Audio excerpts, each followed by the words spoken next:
Hey, let's delve deeper into a really hard topic. When you feel that God has disappointed you, it can shake your faith. This is kind of a spiritual anguish, and it's caused by feelings of abandonment and uncertainty. You may feel betrayed by God, that God let you down, that maybe He reneged on His promises. Well, the path to rebuild a foundation for your faith is very challenging. Rebuilding trust, that's the major issue.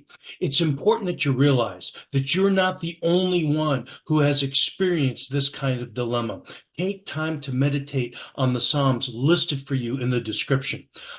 Most likely, a faith shaking event will require grieving. You lost something, a loved one, an opportunity, a dream, and all losses must be grieved. The process honors what's been lost, and grieving helps you to reestablish who you are.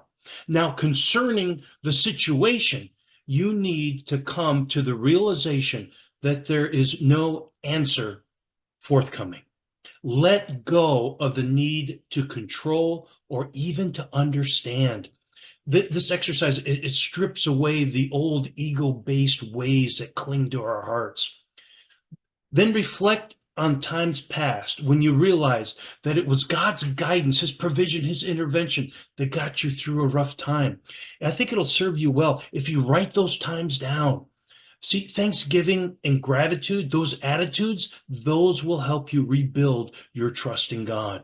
Discover what misunderstanding of Scripture has created this distance between your expectations of God and the reality that you find yourself in. For instance, Jeremiah 29:11 concerns God's plan to prosper you. Well, you know what? It's not a word to individuals, but one to the entire nation of Israel. And when we're suffering and we take on this individual understanding of that verse, we may draw the conclusion that if this is God's plan, I want no part of it. So that's a huge misunderstanding.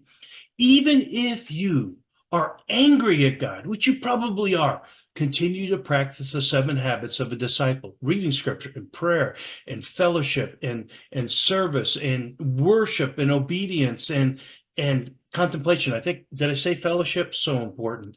The daily practice draws God near to you. Then fellowship again. Talk to someone who is spiritually mature enough to listen so that you can express your thoughts and your feelings. This is an extremely stressful time. Self-care is a must. Give yourself time to heal. My friends, God is faithful. He will see you through, even if you go kicking and screaming.